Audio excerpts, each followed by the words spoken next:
Halo teman-teman, kembali lagi di Akar Podcast bersama saya Warman Kudus. Dan pada sesi kali ini kita akan berbagi cerita, sharing pengalaman, cerita inspiratif dari perwakilan petani HKM di Rejang Lebong. Dan tentunya saya tidak sendiri, saya bersama dua rekan saya sebagai narasumber kita pada hari ini. Nah, yang pertama ada Bapak Santo. Halo Bapak Santo, apa kabar Pak Santo? Alhamdulillah sehat. Datang dari Rejang Lebong ya? Rejang Lebong. Sampainya kapan Pak Santo? Tadi malam. Tadi malam. Tepat Ada tengah acara? malam. Karena kebetulan juga ada acara FGD yang diselenggarakan oleh Akar Global Initiative. Oke, baik.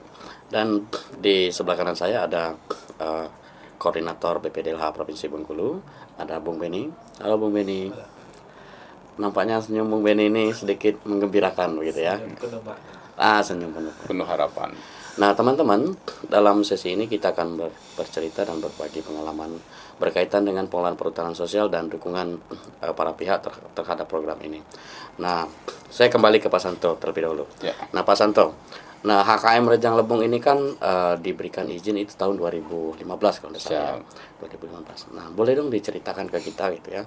Seperti apa awal mulanya mulai diusulkan perhutanan sosial dan seperti apa sih kondisinya sekarang? Kalau dihitung-hitung itu dari 2015 ke 2025 itu kan ada waktu 10 tahun gitu dalam proses pengelolaan. 2015 ke 2025. Ya. Bahkan ada 5 tahun sebelum itu karena kita mulai mengadakan usulan itu di 2010. Oke, baik. Artinya ada usulan proses untuk mendapatkan izin itu terhitung sejak 2010 dan SK keluar itu 2015. Iya. Nah, mungkin Pak Santo bisa menceritakan bagaimana sih perjuangan Pak Santo dan teman-temannya di Rejang Lebong. Ya. Begini, kalau secara singkat ya kita ceritakan, alhamdulillah karena izin memang sudah terbit itu di 2015. Dan 5 tahun sebelumnya di 2010 kami didampingi bersama Akar, sewaktu itu masih Akar Foundation ya. Yep. Nah, Akar Foundation mendampingi untuk mendapatkan izin. Berjalan waktu selama 5 tahun, alhamdulillah 2015 kami terbit IUP dan hingga sekarang ini IUP masih kami pertahankan dengan berbagai macam kegiatan yang harus kami lakukan. Karena begini, kita mendapatkan IUP itu ada tuntutan, ada kewajiban, ada juga hak di situ mungkin. Ya. Nah, jadi salah satunya kewajiban kami yaitu bagaimana di IUP itu dituangkan bahwasanya kami tidak mengubah fungsi hutan tadi. Nah, itu yang kemudian hari itu bisa dikategorikan, bisa jadikan tantangan dan bisa juga dikategorikan ini nanti untuk tidak mengubah fungsi hutan itu suatu berkah juga bagi orang banyak. Nah, jadi berjalannya waktu hingga sampai saat ini memang di HKM Rejang Lebong pada umumnya ini kalau saya perhatikan selaku petani HKM memang bagus, ada manfaat terbit IUP karena begini. Kalau sudah terbit IUP ini jarang operasi. Ya. Itu kalau kata kawan-kawan nih. Betul. Nah, jarang operasi lagi dari Polhut dan kami beraktivitas nyaman. Nah, tapi memang ada lagi kendala. Karena kita kan dituntut ada pelaporan semestinya. Kan itu tertuang di dalam IUP itu. Nah, lagi-lagi anggapan kawan-kawan petani hutan bahwasanya sudah terbit IUP sudah aman. Dia tidak menjadi bahwasanya kita harus ada pelaporan dan aktif dalam organisasi ini tadi. Nah, itu. Makanya ke depan begini. Bagaimana berbagai pihak bisa untuk saling bekerja sama lah. Bagaimana kita membuat kawan-kawan petani hutan ini mengerti, oh kita ini ada kewajiban. Ya. Dan aktif dalam menjalankan fungsi organisasi tadi. Salah satu mungkin tertib administrasi dan kita kalau dalam musyawarah kita diundang hadir, jangan hanya sekedar pengurus dan sebagainya. Nah, makanya ke depan itu akan menjadi PR kita bagaimana ini yang kejadian pada saat ini. Oke. Kejadian pada saat ini yang itu harus kita selesaikan karena segala sesuatunya tidak cukup dengan pengurus ataupun saya selaku yang mungkin ya sering berhubungan dengan pihak-pihak yang luar. Dalam hal ini mungkin pendamping maupun yang memfasilitasi kami seperti BPDLH pada saat ini. Oke, baik. Ya. Nah, Pak Santo ini perwakilan dari desa Tanjung Dalam. Tanjung Dalam. Nah, di dalam SK yang diberikan itu Rejang Lebong mendapatkan izin di 5 desa ya. Berbarengan dengan 5 desa yaitu tahun 2015. Desa apa saja itu Pak Santo? Itu kami kebetulan di 2015 itu melalui dampingan akar, selain Tanjung Dalam ada juga desa Air Lanang yang pada sebelumnya itu sudah mendapatkan izin juga di Gapoktan 7 Lestari di tahun 2009. Iya, betul. Dan yang 2015 itu berbarengan dengan kami itu Gapoktan Tumbuh Lestari. Selanjutnya Gapoktan Tristia Desa Tebat Pulau, Gapoktan Enggas Lestari Desa Tebat Tulang Dalam, Gapoktan Rukun Makmur Desa Baru Manis. Oke. Itu dengan luasan berapa Pak Santo? Kalau untuk Tanjung Dalam sendiri itu 200-an lebih. 200. Dan tapi kalau keseluruhan itu lebih kurang di atas 1000 lah. 1000 hektar sekian begitu. Ya, Oke, baik Pak Santo. Nah, teman-teman selanjutnya kita akan beralih ke Bang Beni. Bang Beni ini sebagai koordinator BPDLH Provinsi Bengkulu. Nah, sebelum BPDLH dulu namanya BLU P3H. Nah, mungkin Bung Beni bisa menceritakan sedikit ya, apa sih sebenarnya mandat dari BPDLH itu sendiri dan perannya seperti apa dalam mendukung kerja-kerja di perhutanan sosial yang sudah disampaikan oleh Pak Santo tadi. Ya, terima kasih Saudara Warman. Jadi kalau kita lihat dari perjalanannya ya, sebenarnya BPDLH ini dulu cikal bakalnya itu BLU di Kementerian LHK, Pusat Pembiayaan Pembangunan Hutan. Yang mandatnya dulu hanya satu, yaitu dana reboisasi. Reboisasi yang berdiri dari tahun 2007, kemudian baru mulai memfasilitasi masyarakat di tahun 2012. Nah, untuk Bengkulu sendiri kita mulai jalan itu di 2017.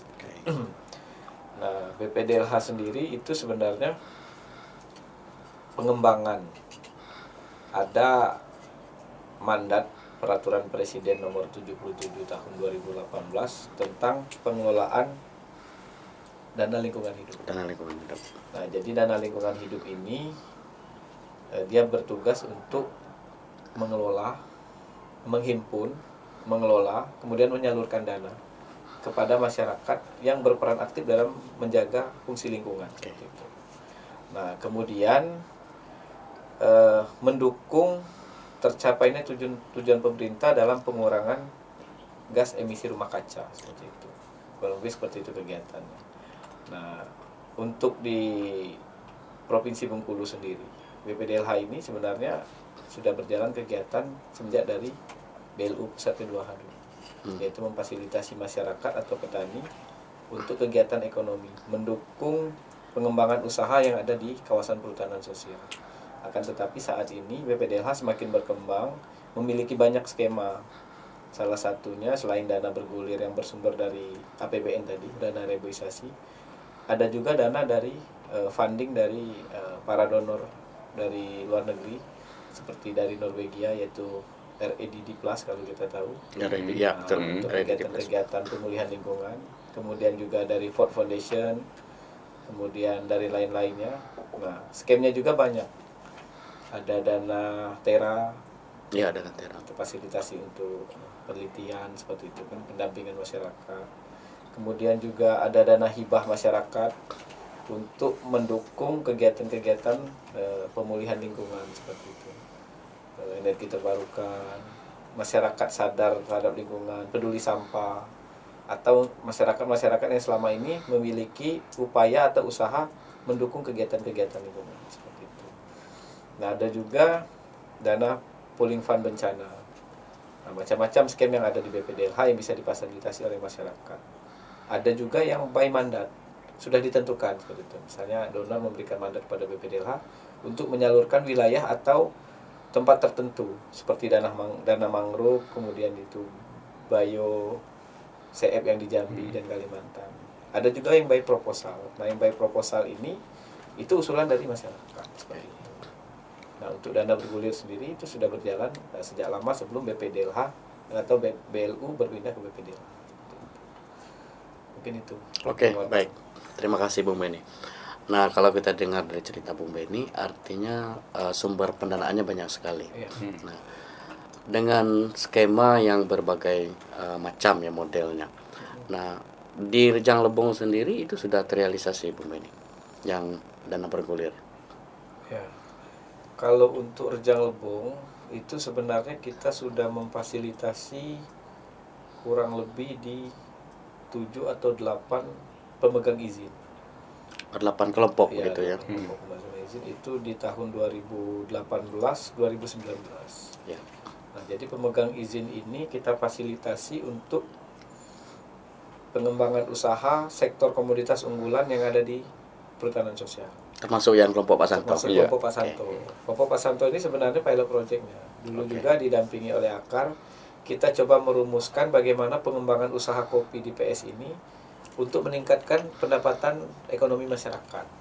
Nah, awalnya dulu kalau kita kita awal ketemu itu ternyata pemegang izin ini hanya sebatas mengerti mereka legal.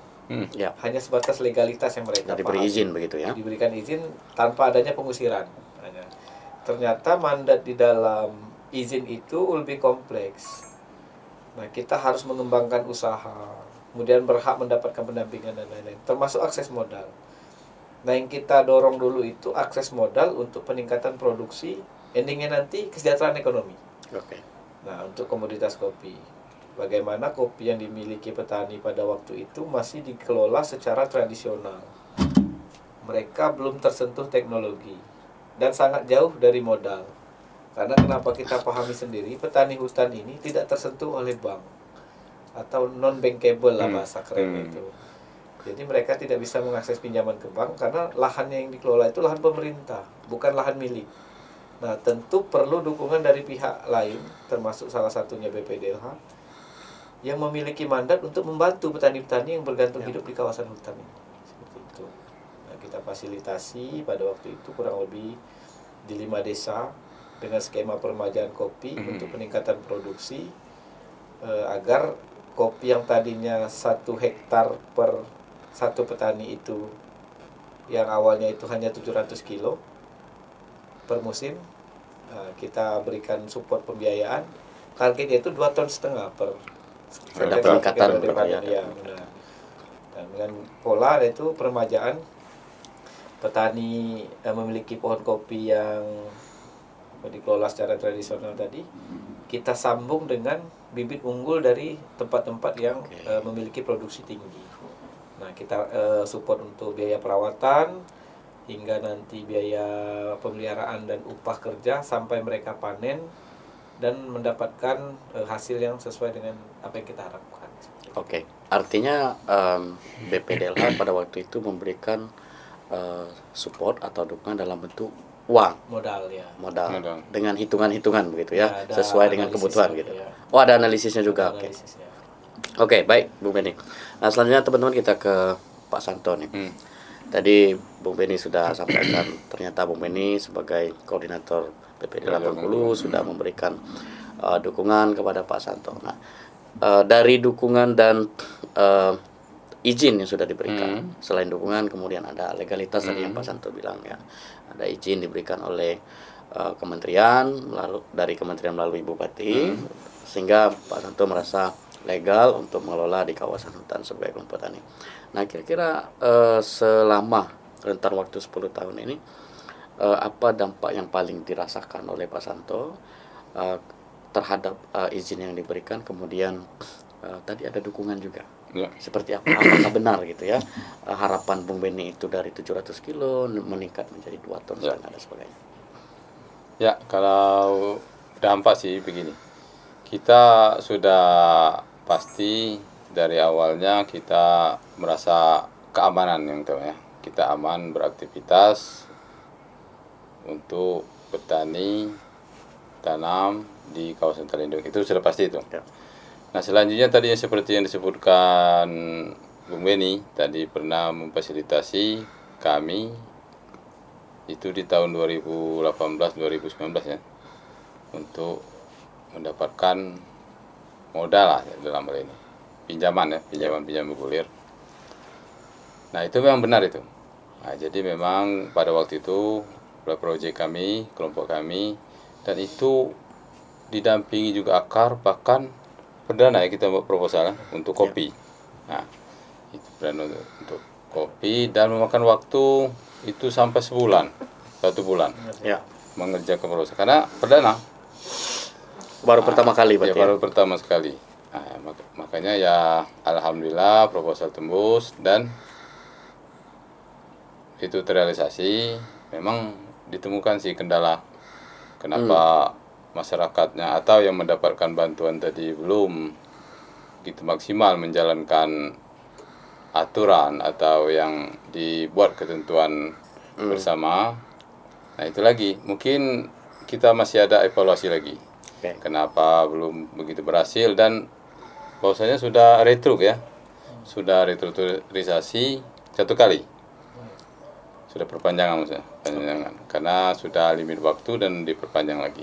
Tapi dari dukungan pembiayaan yang diberikan oleh BPDLH, Pak Santo dan kawan-kawan merasakan dampaknya. Ya, ada dampaknya seperti ekonomi dan kesejahteraan ya memang beda, jauh meningkat dari yang sebelumnya.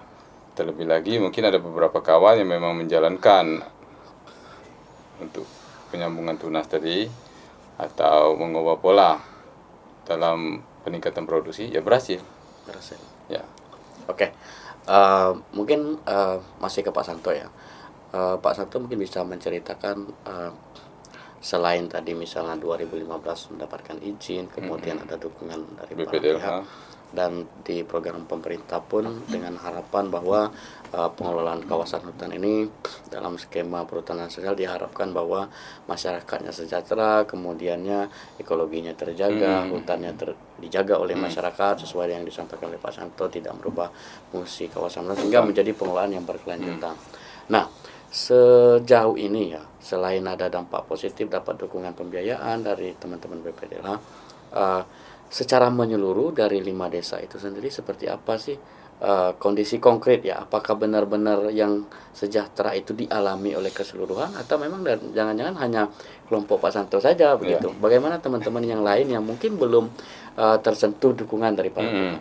Dari BPDLH tadi. Katakanlah salah satunya dari BPDLH itu sebagai contoh. Ya, memang benar kalau untuk di kawasan Rejang Lebong pada umumnya, terutama di 5 desa itu, kemarin itu memang mendapatkan fasilitas dari BPDLH ini, dan ya itu tadi, memang mendapatkan dan merasakan semuanya, dan peningkatan ekonomi ada. Tapi memang benar ada juga beberapa gapoktan dari Rejang Lebong, mungkin gapoktan yang izinnya belakangan ya. Nah itu belum kita tersentuh lah oleh BPDLH, dan ya ini menjadi polemik juga, menjadi kecemburuan sosial. Nah kenapa kami juga sudah mendapatkan izin tapi kami belum ada mendapat fasilitas atau program-program dari pemerintah. Nah tapi yang jelasnya memang kita berangsur-angsur ya, tidak bisa sekaligus ataupun seperti membalik telapak tangan. Yang pasti akan ada, dan kawan-kawan juga terkhusus di 5 gapoktan yang berbarungan izinnya dengan Tanjung Dalam, yaitu tadi untuk saat ini memang kebetulan juga nih harga kopi sedang melambung. Ya. Nah dalam segi ekonomi memang dikategorikan bagus lah, terbukti banyak yang Meningkat begitu ya? meningkat ekonominya dengan terbukti ini dia membeli mobil. Oke, gitu. berarti ada penambahan ada parkirannya itu. Oke, baik, terima kasih Pak Santo. Nah, selanjutnya ke Bung Beni. Nah, tadi ada ceritakan oleh Pak Santo soal kecemburuan sosial karena ada beberapa penerima manfaat atau penerima izin, pemegang izin ini belum tersentuh dukungan nih Bung Beni. Nah, kira-kira kalau ada katakanlah kelompok tani ingin mengajukan berbagai skema yang Bung Beni sampaikan, itu seperti apa mekanismenya? Ya. Oke, ya mungkin kalau untuk Provinsi Bengkulu ya, di wilayah pegunungan Rejang Lebong, Kepahyang dan Lebong. Nah, untuk perhutanan sosial ini kalau kami lihat memang yang memiliki potensi komoditas yang unggul itu sementara itu di komoditas kopi. Nah, komoditas kopi. Memang pada waktu itu kita memberikan fasilitas pembiayaan itu belum kepada seluruh pemegang izin. Nah, akan tetapi itu tidak stop sampai di situ. Kita sedang berupaya untuk memberikan dukungan terus kepada para petani hutan ini yang kita anggap memang perlu dukungan lebih dari para pihak. Akan tetapi kita sedang mengevaluasi bagaimana skema pembiayaan itu yang baik dan tepat seperti itu. Tepatnya itu tepat dalam hal penyaluran, pengelolaan, tujuannya tercapai, tetapi uang yang disalurkan itu karena dia harus bergulir kembali kan, itu harus kembali, benar-benar kembali, Tepat jangan pengembalian. tersangkut di penerima manfaat lah, atau di peminjam seperti itu kan. Nah, karena ketika dia tersangkut akan mengganggu daripada rencana pengajuan yang lain. Nah, ada potensi-potensi baru yang bisa kita fasilitasi sebenarnya, yang beberapa kali ingin coba untuk mengusulkan permohonan. Akan tetapi kita sedang melihat dan merancang skema yang paling pas dan sesuai dengan dengan rencana yang akan kita ajukan. Jangan sampai nanti kita usulkan, kita salurkan dan kita fasilitasi tetapi tidak ada perbaikan.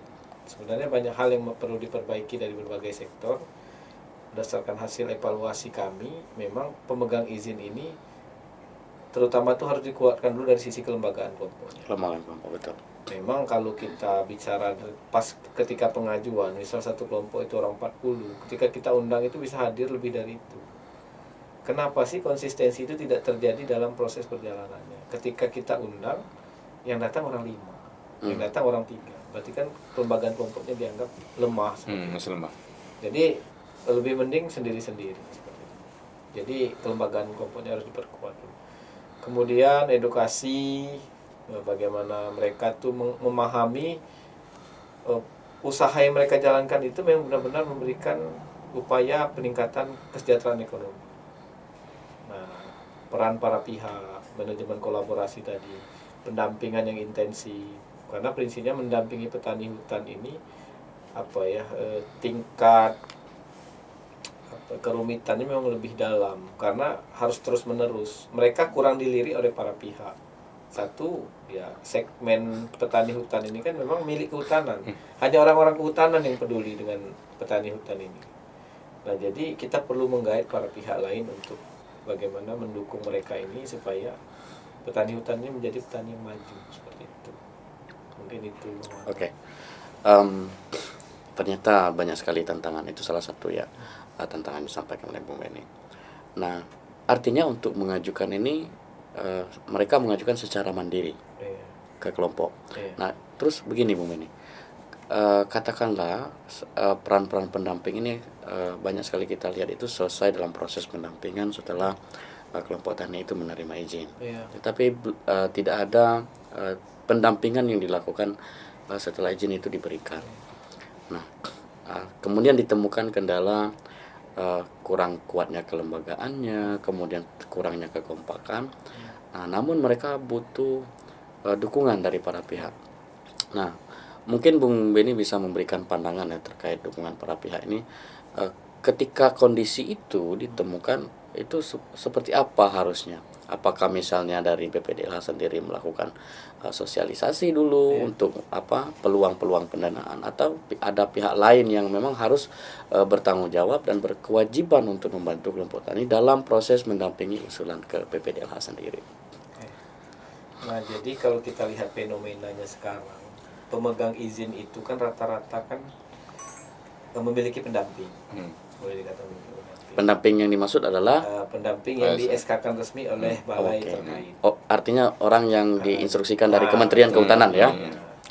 Kan tetapi kita ketahui bersama ada hal yang mungkin menurut kami agak kurang pas seperti itu. Contohnya goals mereka adalah administratif, laporan. Bagaimana mereka menginfokan bahwa kegiatan berjalan. Sedangkan kalau kami itu berharap kegiatan yang goalsnya itu adalah keberhasilan dalam bentuk nyata seperti itu. Ada perubahan konkret di lapangan kondisi. begitu ya. Misalnya tadi mereka hanya mengerti sebatas legalitas, setidaknya mereka mengerti bagaimana mengembangkan usaha. Itu ada peningkatan. Ya, sekarang kita lihat memang ada didorong untuk membentuk KUPS leveling ya, gold, blue, silver, gold, platinum. Nah, itu juga kalau kalau kami lihat ada yang memiliki SK sampai gold, tetapi mereka juga bingung ini sejauh mana peran dari pendamping dan upaya mereka untuk pengembangan usaha itu perlu juga terlihat nyata seperti itu. Nah, jadi kalau kami simak bagaimana strategi yang pas itu, kadang-kadang pendamping juga, satu pendamping itu mengelola beberapa tempat seperti itu. Jadi kurang efisien, perlu penambahan lah. Memang benar-benar didampingi. Ketika kita mendampingi itu tidak peduli waktu, siang malam, pagi sore, di lapangan ataupun di desa. Nah, itu mendampingi secara intensif dan terus menerus. Memang pendampingan pasca izin ini yang paling berat. Bagaimana kita menjamin bagi usaha untuk mencapai tujuan kesejahteraan ekonomi itu di situ titik ininya, krusialnya kan. Kalau sebatas legalitas, SK terbit dari menteri selesai. Akan tetapi bagaimana kondisi ekonominya kita support untuk bisa lebih maju ke depannya. Nah, kalau menurut kami yang saat ini perlu kita benahi itu selain kelembagaan tadi, pendampingan yang intensif, terus para pihak yang siap untuk mensupport mereka secara berkelanjutan. Nah, baru kita siap untuk memberikan fasilitasi atau kita sosialisasi. Kalau sosialisasi mungkin bisa dikatakan bukan hal yang sulit, tapi bagaimana kita melakukan sosialisasi itu terhadap kelompok-kelompok yang memang secara kesiapannya sudah oke.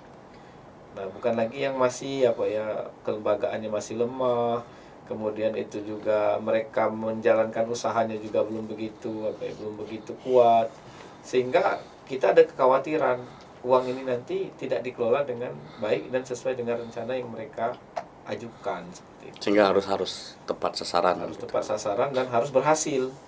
Nah, karena goalnya harus berhasil. Percuma uang disalurkan, mereka dapat menggunakan, memanfaatkan, tapi ekonomi mereka semakin melemah. Nah, itu menjerumuskan petani juga, kita kasihan kan, sayang seperti itu. Mungkin itu. Oke, baik. Tadi Bung Beni bilang ada skema pinjaman gitu kan.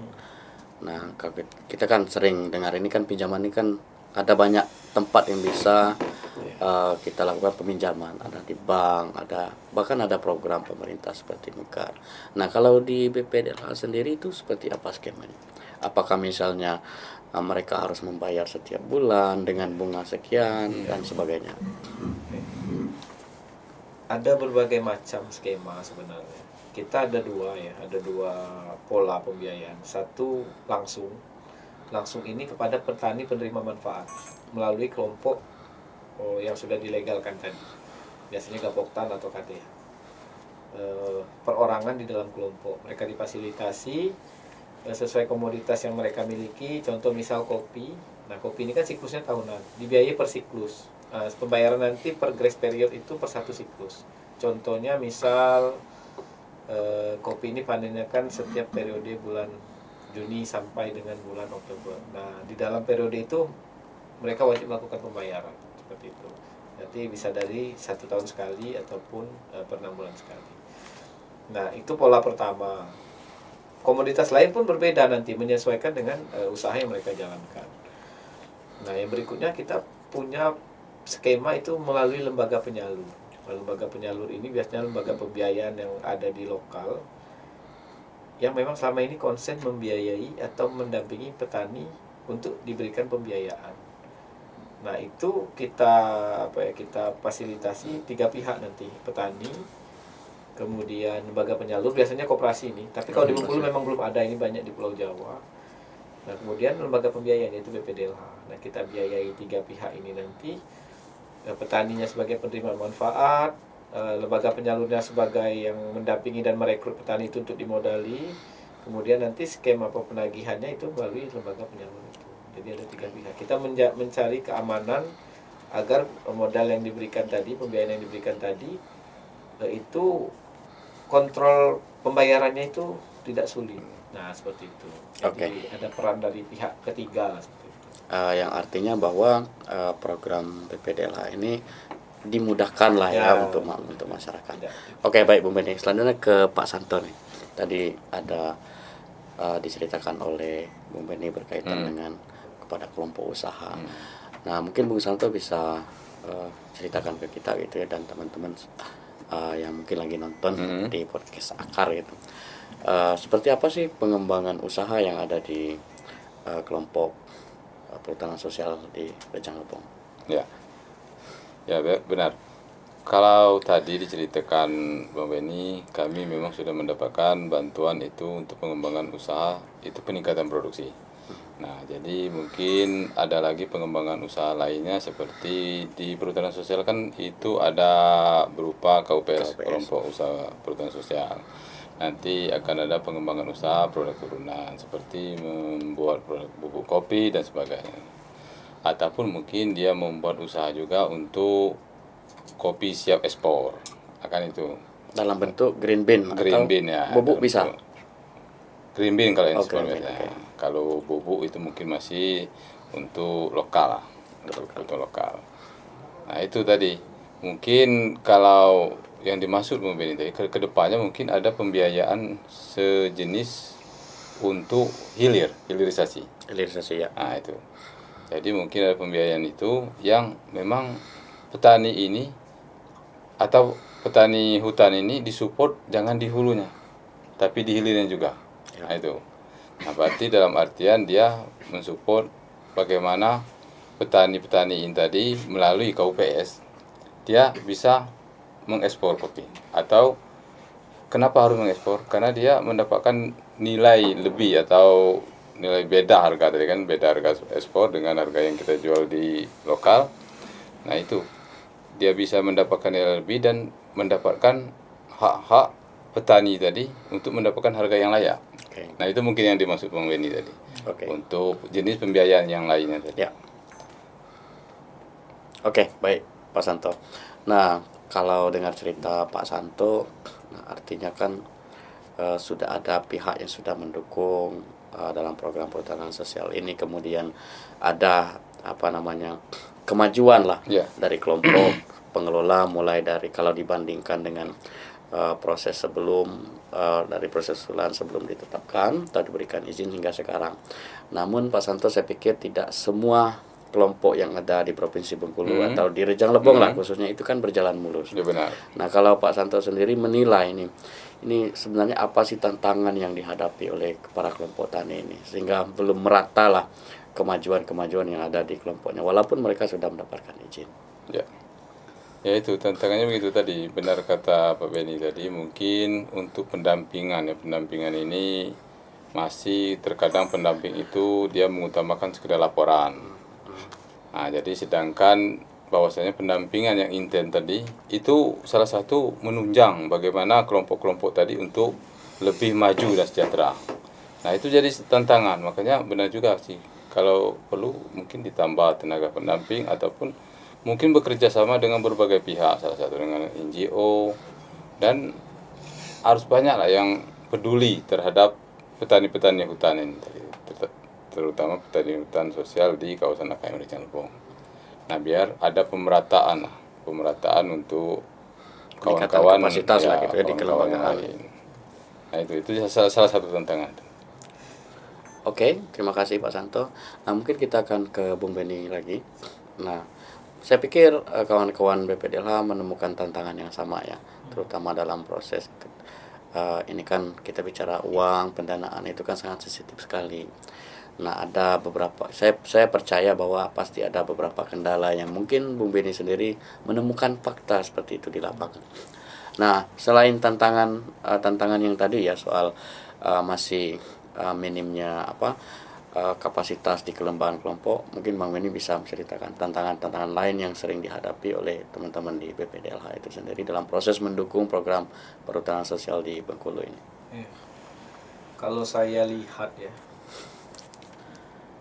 pada saat ini sistem usaha yang terjadi di masyarakat ini sebenarnya sudah oke. Sudah bagus begitu ya? Sudah bagus. Bukan sistem bisnis pemegang izin ya. Sistem usaha kopi yang ada di masyarakat. Nah, kenapa saya bilang seperti itu? Sekarang petani itu berkebun itu sudah jelas mereka mau jual kemana, yang akan menaunginya siapa, dan dengan harga yang diharapkan seperti apa. Itu sebenarnya sudah jelas. Nah tetapi kita kan ada ego nih orang kehutanan nih. Bagaimana pemegang izin ini, ayo kita satu pintu, gitu. Kita satu wadah untuk kemajuan bersama. Nah, idealnya kita garap pengembangan usaha pasca izin ini seperti itu. Ya. Nah, ada peran-peran para pihak yang benar-benar memposisikan diri mereka di tempat-tempat yang sudah diatur untuk menjalankan skema bisnis itu. Kalau kami sering diskusi itu ada semacam sistem bisnis yang terintegrasi antara petani, pengepul. Kalau sekarang di desa kan banyak pengepul toke. Nah, ini harusnya KOPS nih. Nah, buyer, pabrik, dan lain-lain. Nah, kita belum bisa masuk ke sana. Karena kenapa? Secara kekuatan kita tidak memiliki itu. Ya. Sumber pembiayaan kita dari mana? Seperti itu kan. Nah, jadi bisnis yang terjadi saat ini itu ya anggota petani izin ini dengan petani yang nggak punya izin ya sama gitu kan. Sama. Jadi kalau menurut kami ya harusnya idealnya kita harus mengadopsi dan mengadaptasikan pola yang ada ini, tapi dengan bajunya perhutanan sosial. Pertanyaan apakah bisa atau tidak? Bisa. Para pihak harus sepakat bahwa sistem ini harus kita benahi. Yes, itu banyak kendala-kendalanya kan. Tapi ini bisa kita berjalankan. Nah, contoh sekarang seperti ini. Hari ini petani dihargai kopinya itu per kilo itu 60.000. Apakah itu sudah sangat sudah sangat menggembirakan? Sangat menggembirakan. Dari banding dulu kita masuk 18.000. Betul. Itu jauh dari kata menarik. Hutang pun tidak cukup untuk bayar setiap tahun. Sekarang 60.000, banyak lebihnya. Nah, harusnya kita sama-sama dari punya anggota, misal satu kelompok itu 30 orang. Kalau dia punya 1 ton, berarti sudah 30 ton modal yang bisa kita kelola untuk membangun bisnis secara bersama. Akan tapi kan itu tidak terjadi. Karena kenapa? Ikatannya itu belum kuat. Kita masih ego sendiri-sendiri, masih urus diri sendiri-sendiri, sehingga ego kehutanan dan perhutanan sosial itu tidak terjadi di situ. Ketika kita intervensi, ya tidak mau petani, karena apa? Tidak ada kepentingan. Kami tetap berjalan seperti itu. Nah, jadi harus ada upaya nyata di antara kita bersama untuk bagaimana petani PS ini bersatu untuk mengembangkan usaha seperti itu. Betul. Nah, kalau kita lihat itu kan, kalau saat ini kan bisa nggak, pertanyaannya, petani itu ngekspor atau bisa nggak petani itu jual langsung ke pabrik? Sangat bisa. Itu pernah kami lakukan. Dan harga juga selisih. Kalau di desa itu berlaku 60.000, kita sampai 64.000. Karena kenapa? Memang kita menjangkau pabrik. Betul. Nah, kita untuk menuju ke sana sulit. Karena kenapa? Kita sudah terikat di bawah. Kita sudah terkunci oleh sistem yang terjadi di bawah. Dan untuk melepaskan itu, memang kita harus ada para pihak yang benar-benar konsen untuk menggarap satu aja pilot project. Kalau saya kemarin tuh sepakat lereng Bukit Daun itu satu aja pilot project, sistem bisnis yang terintegrasi itu berjalan. Nah, di tempat pulau itu kita sudah bangun tempat. Kita bangun tempat. Harapannya petani itu ayo berbondong-bondong, kita bareng-bareng maju. Ya, tapi antusiasnya juga belum begitu tinggi. Karena kenapa? Mereka terhenti oleh sistem yang ada itu tadi, terhalang. Jadi nggak mau. Jadi jangan ngantar ke tempat lain kalau masih ada hutang dengan pengepulnya seperti itu. Terikat lah ya. Jadi terhalang dia untuk bergerak maju.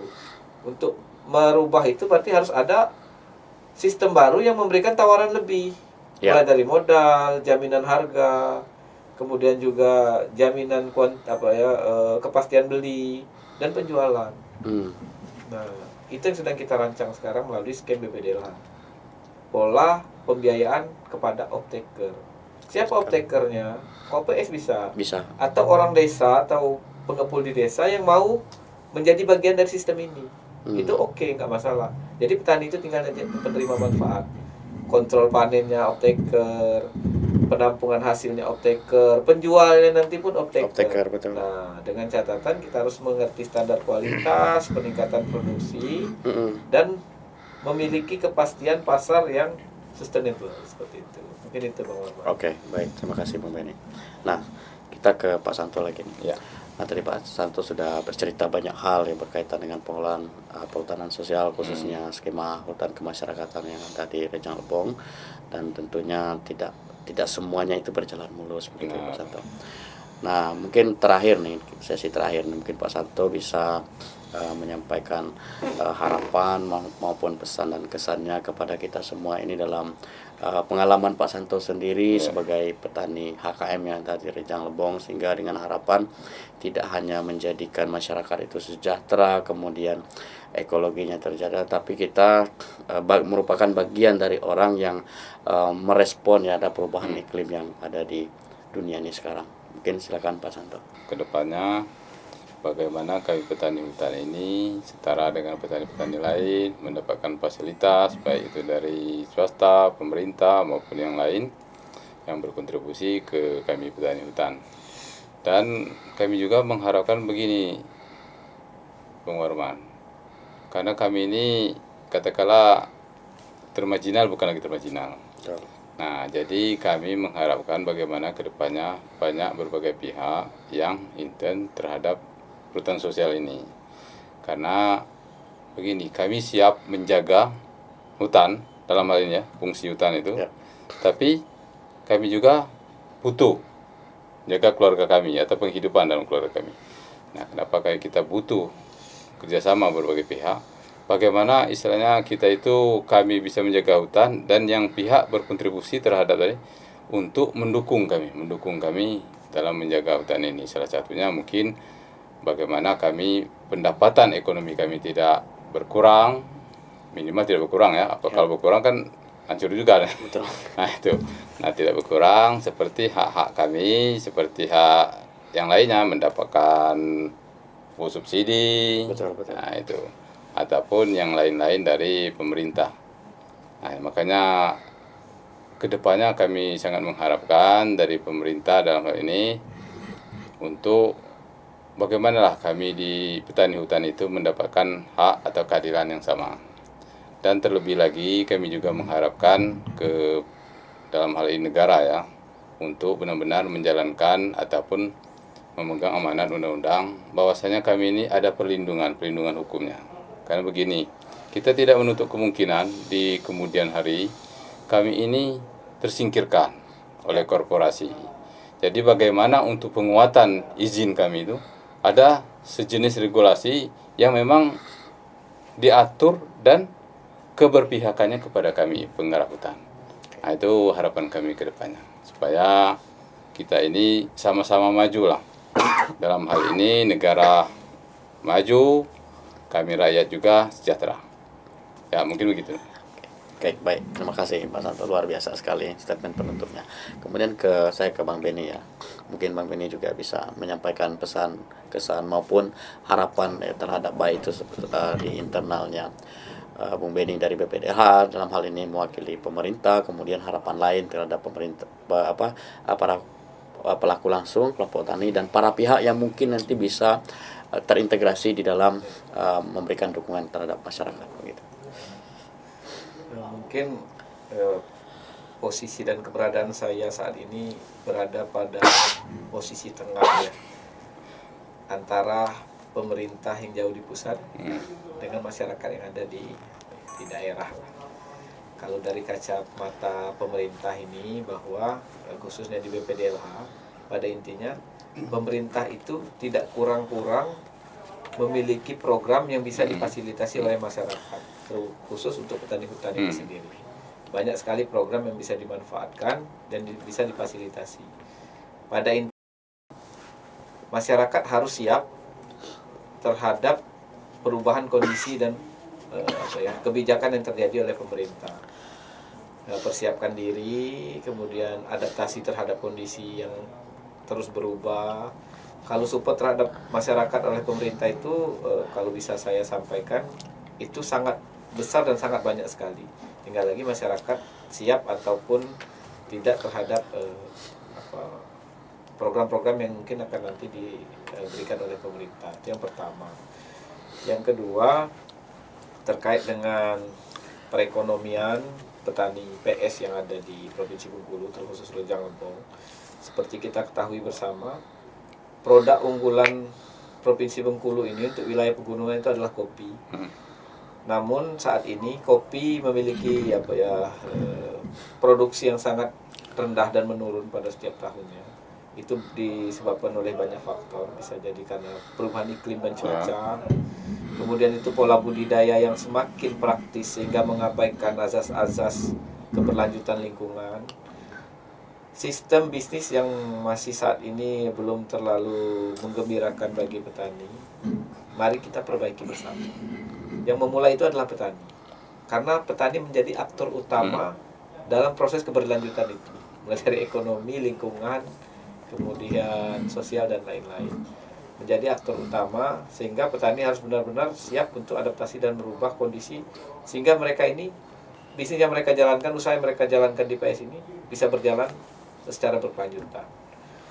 Nah, kemudian harapan kita ada perbaikan dari tata kelola sistem bisnis yang terjadi. Para pihak bisa support, mulai dari pendampingan, advokasi terhadap kelembagaan, pendampingan bisnis, menggait para pihak off-taker, kemudian membuka akses terhadap market yang berkelanjutan, pelatihan-pelatihan terhadap standar kualitas. Jadi kehutanan ini, perhutanan sosial ini banyak pihak yang support atau dikelola oleh multi stakeholder, tidak hanya berpaku pada kehutanan, sektor kehutanan.